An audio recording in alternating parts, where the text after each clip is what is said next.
संदीप ने अपनी माँ के कहने पर गांव में शादी कर ली थी। लड़की का नाम था सुनीता। माँ का कहना था एकदम मॉडर्न बहू नहीं होनी चाहिए, लेकिन उन्हें नहीं पता था कि गांव से आने वाली बहू सुंदर सुशील तो होगी और उसको गांव से बाहर भी निकाल लाएंगे, लेकिन उसके अंदर का गांव कैसे बाहर निकलेगा। शादी के कुछ दिन बाद, माँ टिफिन तो देना जरा। बेटा अब तो स्कूल नहीं ऑफिस जाता है, माँ से नहीं अपनी बीवी से टिफिन मांगा कर। ओके माँ। सुनीता टिफिन ले आओ। 1 किलो टिफिन, इसके अंदर पिस्ता डाल दिया है। पिस्ता? पिस्ता क्यों?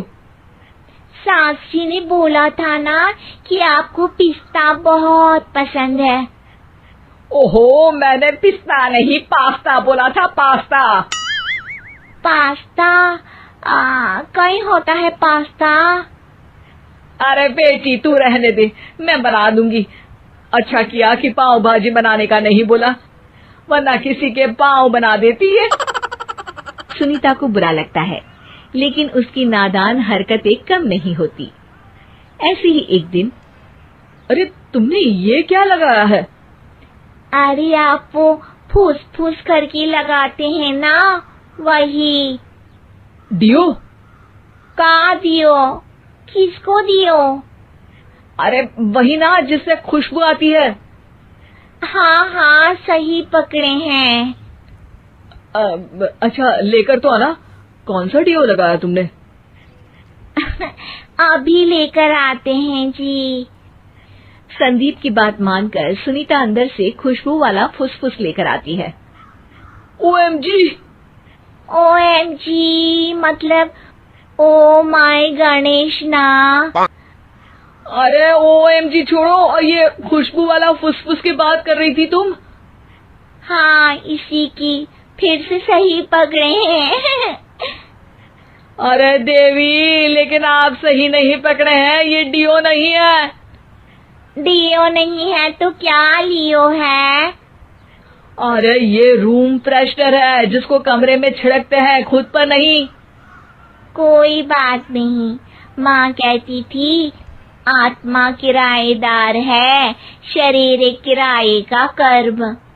हम शरीर पे ये डाल लिए तो क्या फर्क पड़ जाएगा। अरे बहू, ओ बहू, मेरे लिए फल तो ले आ, फिर मैं बाजार जाऊंगी। सुनीता अपनी सास के लिए फल लेकर आती है। अरे बेटा, पपीता, तरबूज और सेब फल ऐसे कैसे खा लूं? काट कर तो ले आ।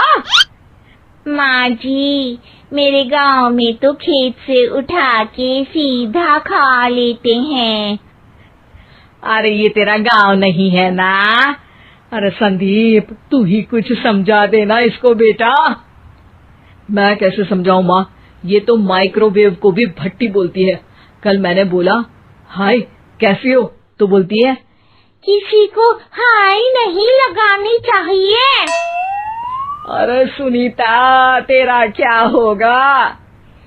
अभी तो कैसे बताऊं माँ जी, अभी हम कुछ करेंगे फिर पता चलेगा क्या होगा, लड़का या लड़की। हे भगवान, कहाँ से आ गई है? रामपुर से जी, आप ही तो लेकर आए थे मुझे। अरे मुझे माफ कर दो। पहले कोई गलती तो करिए जी, आपकी तो सारी गलती माफ कर देंगे हम। हाँ अरे बहू, मेरी बात सुन। फल यानी कि फ्रूट जब भी लाए ना तो काट कर लाना, ठीक है? जी ठीक है माँ जी, फल यानी फ्रूट यानी काट के लाऊंगी।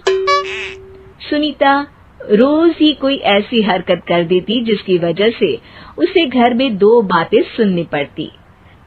एक दिन, माँ मेरे बॉस घर पर आने वाले हैं शाम को, उनका बर्थडे है, फैमिली साथ नहीं रहती उनके, तो यही पार्टी कर लेंगे। उनको अच्छा लगा तो शायद मेरा प्रमोशन भी हो जाएगा। मैं ना फ्रूट केक लाकर फ्रिज में रख दूंगी और तेरे साथ आज खाना मैं बनाऊंगी, ताकि जब साहब आए तो खाने में कोई गड़बड़ ना हो।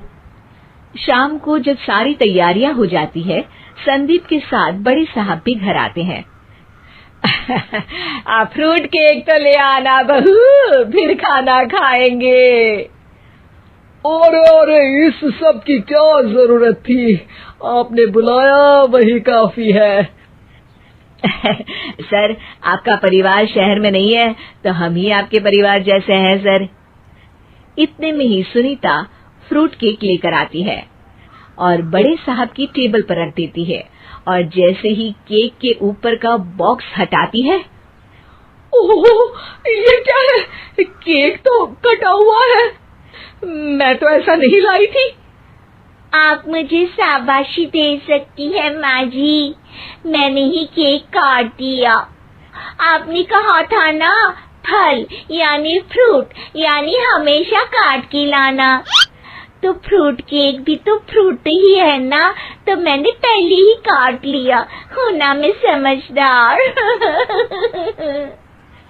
अरे बहू, ये क्या किया?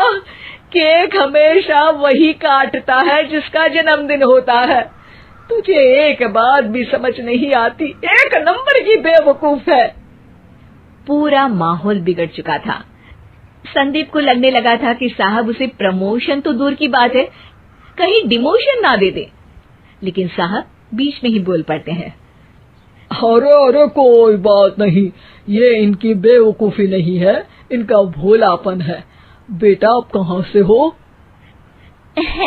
रामपुर गांव से। अरे वाह, गांव से?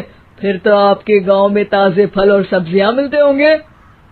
हाँ, सही पकड़े हैं, हम तो काटते भी नहीं, सीधा खा लेते हैं।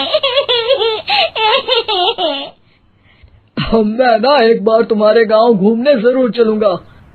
क्यों संदीप, ले चलोगे ना? मुझे गांव घूमना बहुत पसंद है।